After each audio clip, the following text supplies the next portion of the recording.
This week, what would Jesus do with refugees? And I think this is very appropriate after what we heard from Valley about the situation in Afghanistan and the work that she's doing there. And given what's going on in the Middle East and other parts of the world where there are so many refugees, I think it's a good question. What would Jesus do with refugees? It's the UK political party season at the moment. The issue of immigration and things around that is a very hot topic. And I'm going to try and steer clear of the specifics of the politics. But nonetheless, we've got to think about what is Jesus' perspective on those who are refugees. Not talking today about immigration so much, but more about specifically refugees. I don't understand what it means to be a refugee. I don't know if anybody here has had that specific experience. Maybe I never will understand it. This morning, I'm not going to compare what happened to me this morning to being a refugee, but something happened this morning that I did find helpful. I got up at 6 o'clock as usual, and at 6:15, the lights in the house went off. In fact, everything went dead. We had a power cut. Everything, all the lights were dark, nothing. Penny lit some candles, we got some torches out. Fortunately, I had made my first cup of tea for the day, so I was actually alive. I was actually alive while the lights were off, so I was able to drink some tea. But the lights went down, we called the National Grid, there was some kind of problem with on our streets in the area. They came out and fixed it after about an hour and a half. And I'm not going to compare that with being a refugee. But what it did for me, and as I went out and I went out to pray while the lights were off and everything anyway, it occurred to me how much I take what I have for granted. I take it for granted I can turn the switch on and the light's there. I take it for granted I can make my cup of tea. I was thinking, oh no, I'm going to have to come to church without a hot breakfast. Oh no, I'm going to have to come to church without having a hot shower. Oh no. I mean, that's the worst thing. It really puts it in perspective. I started thinking, what's the worst that's going to happen to me today? I'm going to be without power for a few hours. I'm going to have to eat a cold breakfast. Oh dear. Maybe I'll come to church without having had a shower. And some of you may suffer. But we live in such a comfortable world. Even, honestly, some of us in difficult circumstances, honestly, but compared to what it means to be a refugee. So I hope today, if nothing else, we can get our perspective right. There's so many people in this world that live in desperate situations and desperate accommodation and circumstances that are largely hidden from us. Occasionally we see things, of course, on the news. But there are millions and millions of people today. Of course, we have had refugees with us not too long ago. And there are still so many from Ukraine and other places.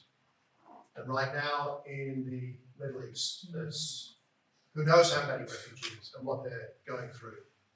Let me tell you something about Watford. Watford has been a centre of Afghan refugees. Bali was talking about what happened when the Allied forces left Afghanistan, and many of the people there that had worked with the Allied forces or Western charities were in danger, and many left. And the UK took a lot, and Watford was one of the centres. You may not have known this. There are over 400 refugees from Afghanistan that were brought to live in 2 Watford hotels and a few other places. In fact, wasn't it the hotel where you were working, Nana? That's one of them, the main one, actually. Halfords in Watford donated equipment. That's stuff that doesn't get into the news. They just gave bikes and bike locks and helmets and things to a lot of the Afghan refugees. Shoe Zone in Watford has a Christian chair of the trustees board, and they did a thing where they gave £15 vouchers to every Afghan refugee so they could buy something for them or their children. This stuff doesn't get in the news. A lot of the churches in Watford have been very involved. Christ First in particular, that used to meet around the corner from here. They've been the lead church in this. But St. Luke's, where Leon and Sarah got married, were involved. St. Mary's in the centre of town, Soul Survivor, Christ Church, Salvation Army, the Ark Church, and many others helped with money, with clothing, with all kinds of things, and time, spending time with the people, of course, who didn't speak English, lots of children, men, a lot of them were women without their husbands, but with their children, and a lot of them weren't allowed out of the hotel for long periods of time, so Christians would go in and spend time with them and do activities with the kids. Some of the churches gave 4 computers and a printer, set up an IT room and gave computer lessons. They hired minibuses and took the kids and parents out to various activities. They set up some pool and table tennis tables, swing ball, lots of other games. They ran a Monday night club for younger children, a Thursday youth club for older boys. There were 2 football pitches they managed to figure out in the Mercure grounds, I think, right, Nana? Saturday morning games, picnic events at a local school.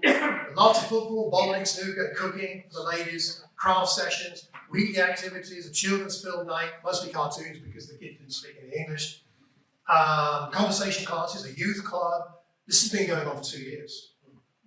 Very much under the radar. And I just want to say I'm very proud of our town, and the Christians in this town that have laboured hard to be a support to people going through such difficult times. We need to pray for these people because they've now been moved out of the hotels. And that sort of phase is over. And so it's not clear for a lot of these people where their lives are going. I'm indebted to a chap I've got to know called Brian Nell, who's coordinated a lot of this and sent me this information. Met him a few times. So this is us, this is what we... And we have had 1 or 2 Afghani people here, as we know from a little while ago. And maybe it'd be good to rekindle those connections. This is a world map from Our World in Data. Number of refugees per 1,000 population. These are the countries in the world where the highest proportion per population of refugees have come from, or are coming from, in 2022, at least, the last year with full statistics. I think I'm right in saying, now I've lost the number, I don't know if it's on that chart. It's not, but the total number of refugees in the world today, now, I didn't write it down, so I'm going to do this from memory, but someone can correct me if they can find out if I'm wrong. I believe currently in the world globally, right now, there are something like 25 million refugees. This is not a small issue. Not a small issue. And we talk about this and we look at stats like that and when we think, well, what can I do? What can we do? I mean, it's rather overwhelming, isn't it? So that's why we're going to go and think a little bit here about what God thinks and what Jesus thinks. And this is not your typical sermon. I'm just going to give you some scriptures and ask us to think and pray about this.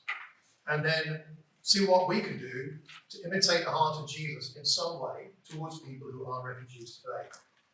In Deuteronomy chapter 10, it talks about God. It says, He defends the cause of the fatherless and the widow. He loves the foreigner residing among you, giving them food and clothing. And you, this is God's people, the Israelites, you are to love those who are foreigners, for you yourselves were foreigners in Egypt. And of course, how did they end up in Egypt? How did the people of Israel end up there? They were refugees from a famine, right? It was a famine that drove them there. It was an economic and a food-induced refugee movement, you could say, at that time. That's how they ended up there. And God gives instructions to his people. And foreigner means anybody's not an Israelite. When a foreigner resides among you in your land, do not mistreat them. The foreigner residing among you must be treated as your native born. Now that's a high calling, isn't it? Treat them as if they are native born. Love them as yourself. For you were foreigners in Egypt. I am the Lord your God. God thinks the vulnerable need protecting. God feels compassion for the vulnerable. And he wants his people to feel and be the same. Let's go to the New Testament. A famous passage many of us will have read, and a very hard-hitting one in Matthew 25, and we haven't got time to read the whole passage here, but what does Jesus say to people? And in this sort of story parable, he says, For I was hungry, you gave me something to eat. I was thirsty, and you gave me something to drink. I was a stranger, and you invited me in. I needed clothes, and you clothed me. I was sick, and you looked after me. I was in prison, and you came to visit me. This is the behavior Jesus expects of his followers towards the strangers, those who are vulnerable.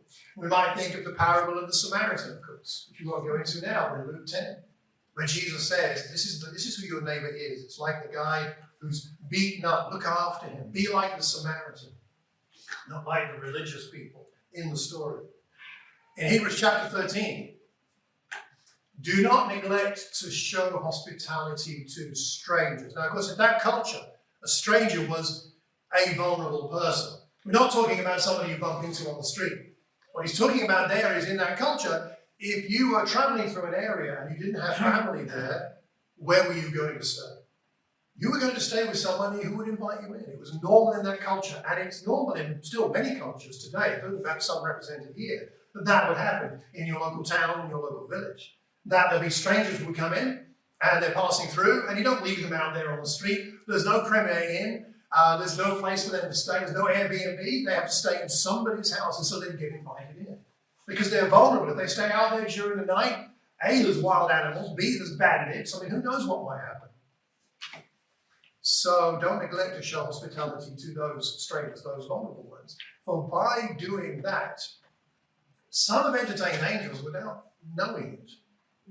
Exactly what that means, I don't know. Theologians debate that a lot. But nonetheless, the point stands that we're called to show hospitality to those who are vulnerable. And I suppose in the end, we should consider the example of Jesus, the experience of Jesus himself.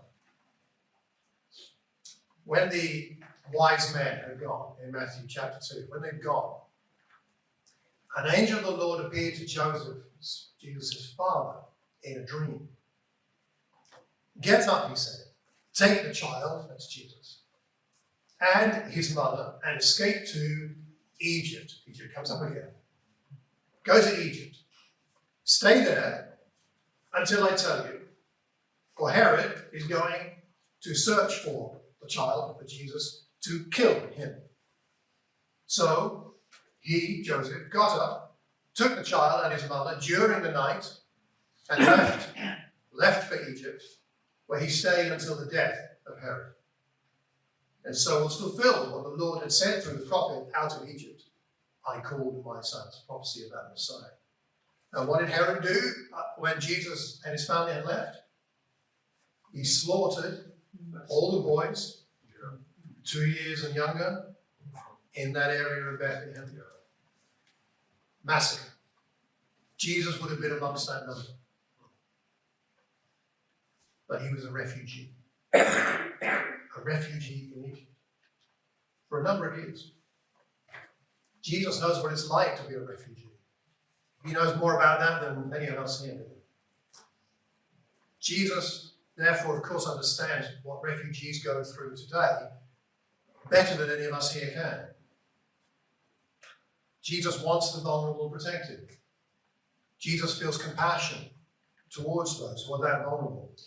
And more than compassion, in fact, he has empathy.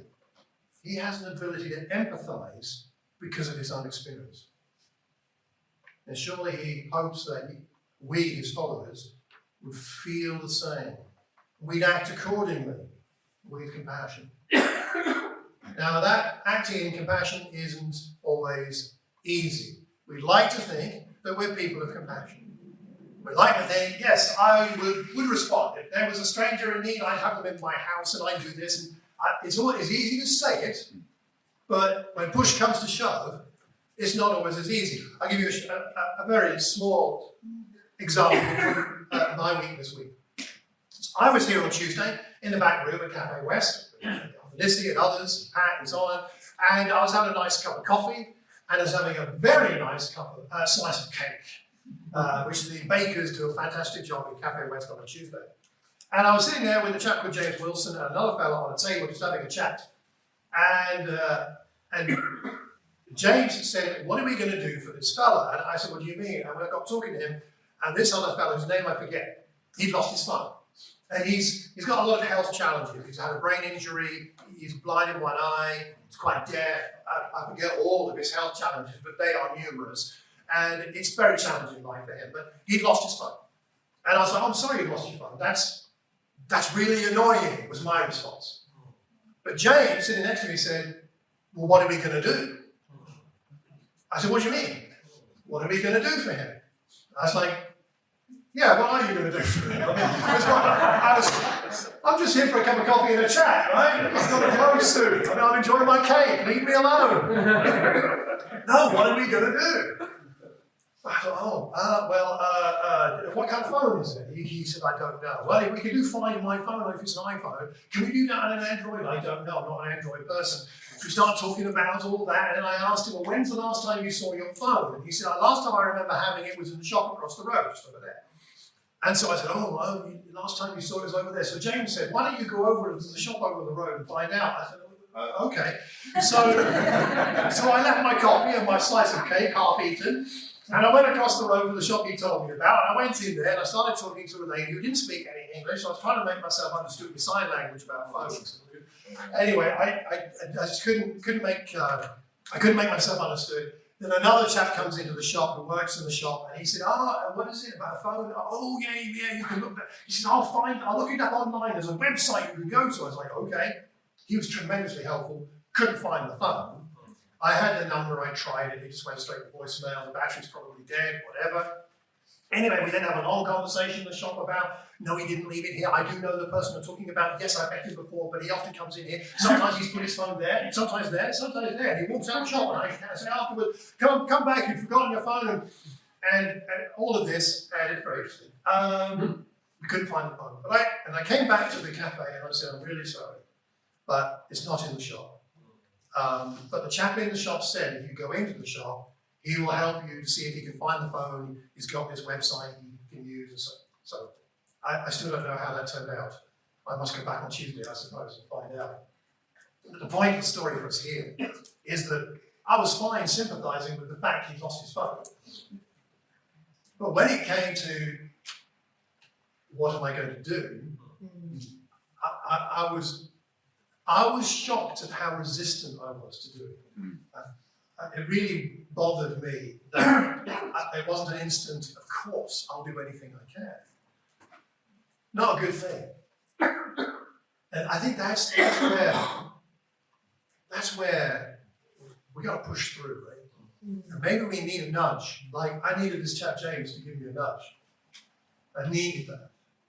Maybe we need a nudge like listening to Valley today, or listen to scriptures like this, to take action to help people that are vulnerable. The fact that you and I feel powerless about so much that's going on in the world doesn't mean we don't have some power to act. The fact we can't change things beyond our control doesn't mean we can't make a change somewhere to someone. So, you may be wondering what this fella has to do with our topic. Who recognizes him? Anybody recognize him? Gary Babbitt, Steve. Yes, excellent. He's diabetic. Type 1. Type 1 diabetic, played professional football. Very good daddy, knows everything about football. Of course, he played for a team who's not the favourite of some of us in this room. Don't mind, Aki. He was a professional footballer. He's my age, 4 the same year as me. Played professional football for many, many years. Type 1 diabetic, really challenging situation. Long retired now, of course. And I was listening to a podcast recently and discovered this fact about him. He was always known as a nice guy, but I don't really know anything more about him. But he's like an ambassador for Spurs, because he played for Spurs almost all of his professional life. And during COVID, he took it upon himself to ring up Spurs supporters and see how they were doing. Vulnerable, ones that were known to be vulnerable. Spurs supporters that that the Spurs organisation knew about that were over 70. So he gets this list of the over 70s who are Spurs supporters and starts ringing them up. How are you? How are you? How are you? It's tough in COVID. How's it going? He called He called over 2,500 people. Wow. Yeah. He spent over 625 hours on the phone. I don't know what you and I were doing in COVID, but we were getting by, we were doing our best. I thought, he doesn't know most of these people, right? They know him because he's famous, He doesn't know them. They wouldn't notice if he hadn't called them. They wouldn't have expected it. How does he know if that phone call would make any difference to any of them? 2,500 calls. And he's a type 1 diabetic. That's pretty challenging. And he's my age, so he's old. That's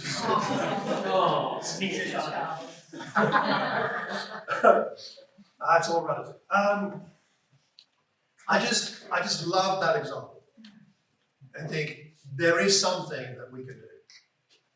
We may not be able to fly out somewhere and directly hands-on help a refugee, maybe not. But maybe there's something we can do for somebody who is vulnerable. God cares about refugees. God knows how refugees feel. He is available to them. I think the question is, do I care? And am I available to help? Can I make a difference? If a type 1 diabetic can do that, I can do something. We can all do something. Wrapping up, before we take communion together, maybe this scripture is helpful. This is some excerpts from the passage that goes from chapter 2, verse 11 to verse 22. God is reminding, through the Apostle Paul, his people, as to who we were and who we now are.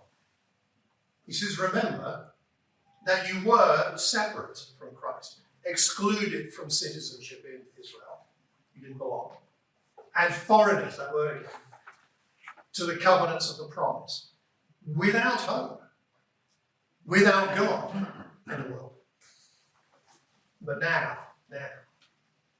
in Christ Jesus, you who once were foreign have been brought near by the blood of Christ. Consequently, you are no longer foreigners and strangers, but fellow citizens with God's people and also members of his household, members belonging by the blood of Christ. We've been brought in by Jesus' compassion. We now belong. Who can we help to feel like they belong? There are some suggestions in the Watford Word as to some things we can do, and there's some more on a link to on my website, which is in the Watford Word. There's some practical things we can do. But first of all, we've got to get the compassion of Christ in our heart. And taking bread and wine reminds us how fortunate we are. That may help our compassion. So before we take bread and wine, we pray together and enter